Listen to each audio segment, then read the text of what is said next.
હું તો રાત્રે 12 વાગે સૂઈને સવારે 8 વાગે ઉઠું છું. મોટાભાગના લોકોની અત્યારે આ પેટર્ન થઈ ગઈ છે સૂવાની.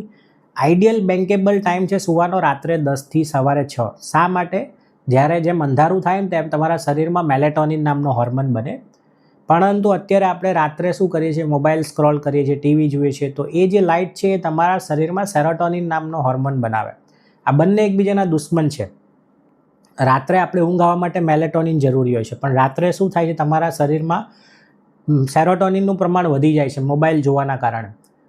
એના કારણે તમને એવું લાગે છે કે હું 12 વાગે સૂઈને સવારે 8 વાગે ઉઠું છું, મારે 8 કલાકની ઊંઘ થઈ છે, પણ આ સેરોટોનિન હોર્મોન એ તમારું બોડીને સ્ટિમ્યુલેટ મોડમાં લઈ જાય છે. એના કારણે તમારી જે ડીપ સ્લીપની ક્વોલિટી છે એ કોમ્પ્રોમાઇઝ થઈ જાય છે. ડીપ સ્લીપ આપણને નથી આવતી. એનાથી મેટાબોલિઝમ ડિસ્ટર્બ થાય છે અને બીજા ડાયાબિટીસ થવાની શક્યતા, બ્લડ પ્રેશર થવાની શક્યતા અને બીજા લાઇફસ્ટાઇલ ડિઝીઝ થવાની શક્યતા ઘણી વધારે થઈ જતી હોય છે. તો ઊંઘનું ચોક્કસ તમે ધ્યાન રાખો. હું doctor Gunjit Parmar, lifestyle disease specialist and diabetes reversal health coach. Thank you.